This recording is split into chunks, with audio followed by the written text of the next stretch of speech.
New chapter is disaster management. First topic is disaster.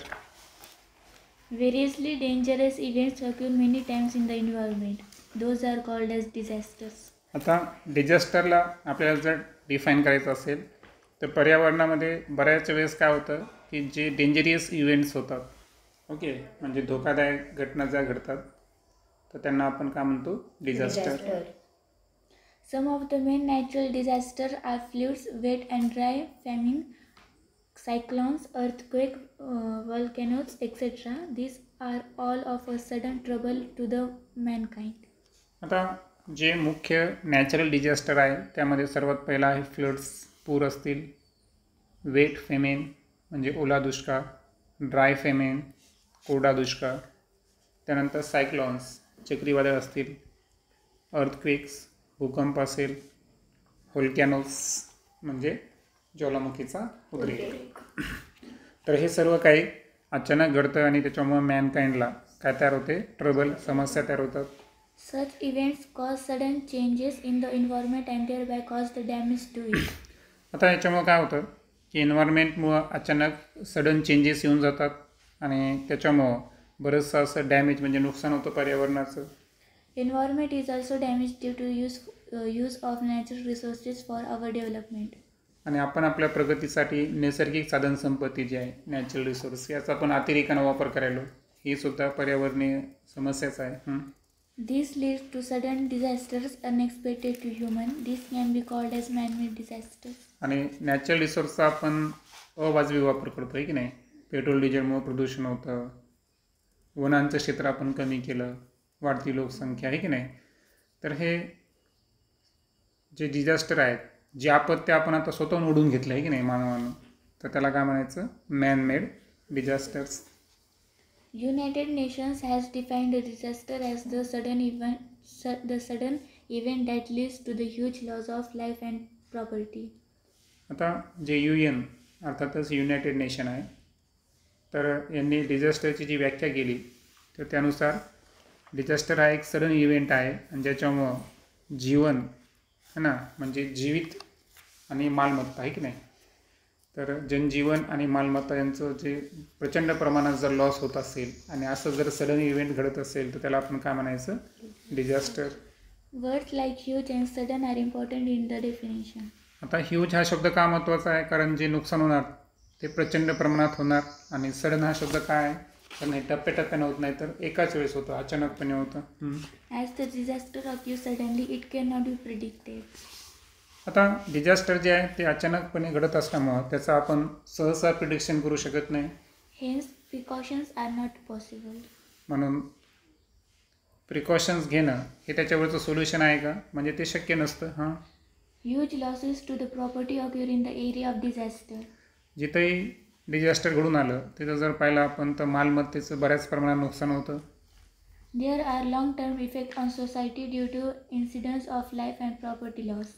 आणि आपल्याला माहीत आहे की जीवितहानी आणि मालमत्तेची प्रचंड प्रमाणात हानी झाली असेल तर त्या भागामध्ये त्याचा खूप जास्त कालावधीपर्यंत समाजावर त्याचा विपरीत परिणाम दिसून येईल आपल्याला. Various areas of life like economic, social, cultural, political, law and administration etc. are affected by it. आता बरेचसे भाग आहेत जीवनाचे जसं की आर्थिक इकॉनॉमिकल असेल, सामाजिक सोशल असेल, सांस्कृतिक कल्चरल असेल, राजकीय पॉलिटिकल, कायदे लॉ आणि प्रशासन ॲडमिनिस्ट्रेशन तर या सर्वच गोष्टीचे जे जीवनाचे अंग आहेत त्या सर्वावर डिझास्टरचा परिणाम दिसून येईल आपल्याला. The life in the area of disaster disturbed totally. आणि जिथं डिझास्टर आलं तिथलं लाईफ ही पूर्णपणे काय झालेली असते disturb. There is loss to life and property of the people in distress. आणि लाईफ आणि प्रॉपर्टी जी पीपलची आहे ही पूर्णपणे लॉस झाल्यामुळे त्या ठिकाणी ते लोक कशामध्ये दिसेल आपल्याला म्हणजे समजा त्यांचे जवळचे नातेवाईक वाढले किंवा त्यांची मालमत्ता नुकसान झालं हे डिस्ट्रेसमध्ये असतात. Earlier we have studied various types of disaster and the measures to be taken.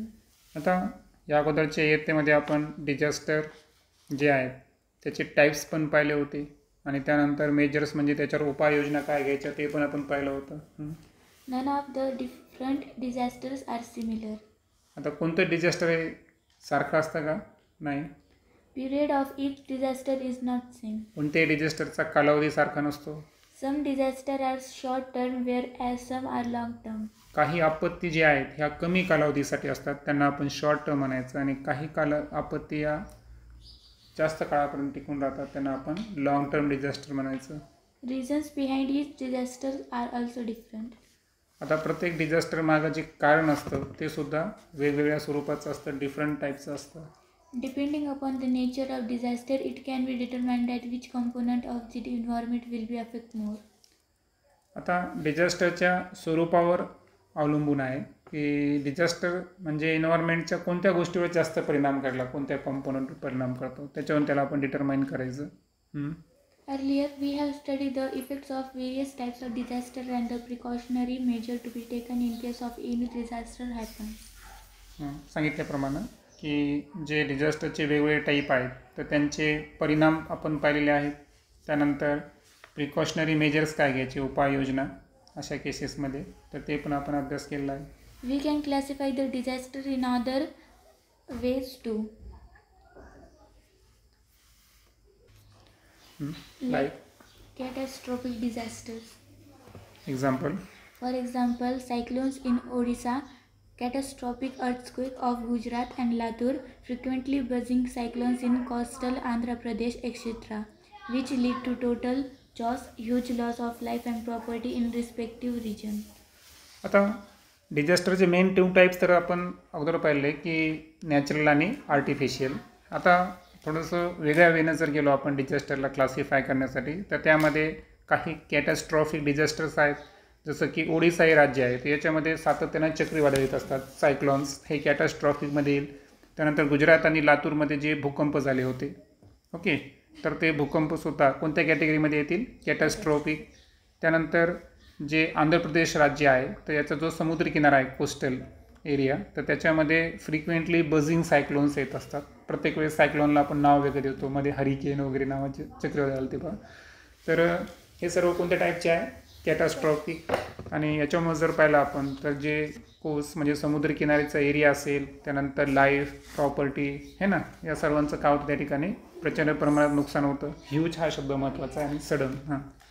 However, irrespective of all this, life has always returned to normal within short time. परंतु आपल्याला माहीत आहे की किती जीवन उद्ध्वस्त झालं तर माणसामध्ये जर काय असेल, मोटिवेशन जर असेल, हे की नाही, तर एक भरारी घेणारं असं आपण ह्युमन बिईंगकडे बघतो, आहे की नाही. म्हणजे दुःख न करण्यापेक्षा पुन्हा एकदा शॉर्ट टाईममध्ये नॉर्मल लाईफ त्या ठिकाणी आपण मेंटेन करत असतो. Disasters making the impact for long duration are those whose after effects are either severe or severity increase with time. For example, famine, various problems of crop, strikes of workers, rising levels of oceans, desertifications, etc. आता disaster जे आहेत ना, तर त्याचे impact जर पाहिलं आपण तर लॉंगर ड्युरेशनपर्यंत सुद्धा दिसून येईल आपल्याला. आणि काही प्रमाणात जर पाहिलं आपण तर त्याचे जे इफेक्ट आहे तर ही सेव्हिरिटी वेळेनुसार इन्क्रीज पण होते कधी कधी. जसं की आता फेमेन कोणत्याही प्रकारचा असू दे, वेट किंवा ड्राय, तर याचे इम्पॅक्ट जर पाहिले ना आपण, आज दुष्काळ पळून गेला का त्याचे इम्पॅक्ट बरेच वर्षापर्यंत जाणवतात. त्यानंतर कधी कधी काय होतं, क्रॉप्स पिकांसंदर्भात समस्या तयार होते, तर तो फटका बसतो कधी कधी. त्यानंतर जे कामगार असतात त्यांनी जर स्ट्राईक केली त्याचाही इफेक्ट असतो. त्यानंतर रायझिंग लेवल ऑफ ओशियन, आता ही तुम्हाला समस्या माहीत नसेल तर रायझिंग लेवल ऑफ ओशियन काय माहिती आहे का, की समुद्राच्या पाण्याच्या पातळीत काय होईल, वाढ. कारण पृथ्वीमध्ये 2% पाणी जे आहे हे कशा स्वरूपात आहे, बर्फाच्या स्वरूपात आहे, ग्लेशियर स्वरूपामध्ये. आणि हे जर मेल्ट झालं, ग्लेशियर जर मेल्ट झाले तर समुद्र ठिकाणाची जी शहरं आहे ती पाण्याखाली येतील. म्हणजे ही सुद्धा एक समस्या आहे, रायझिंग लेवल. काही शास्त्रज्ञांनी प्रिडिक्ट केलेलं आहे पहा की इन फ्युचर पृथ्वीचं पहा तुम्ही, सध्या ग्लोबल वॉर्मिंगमुळं काय व्हायलं आहे, ते ग्लेशियर मेल्ट व्हायला आहे पहा. त्याच्यामुळं समुद्र ठिकाणचे जे प्रदेश आहेत ना तर ते पाण्याखाली येण्याची शक्यता आहे फ्युचर. आणि डेझर्टिफिकेशन म्हणजे काय, हे डेझर्ट जे आहे वाळवंट, वाळवंटाची वाळू तुम्हाला माहिती आहे का, वाऱ्यामुळे जितक्या भागामध्ये पसरेल तितका भाग काय होत जाणार, वाळवंटी होत जाणार ना. म्हणजे लक्षात आलं का, सपोज राजस्थानचं थर वाळवंट आहे आणि तिथं फार मोठी वादळं आली तर राजस्थानचे जो जवळचा भाग असेल तिथं ती वाळू जर जाऊन डिपॉझिट झाली तर ती सुद्धा काय झाला, डेझर्टच बनला तो. त्याच्यामुळं डेझर्टिफिकेशन ही सुद्धा समस्या आहे. नेक्स्ट लेक्चरमध्ये आपण टाईप्स ऑफ डिझास्टर्स या संदर्भात डिटेलमध्ये डिस्कस करू.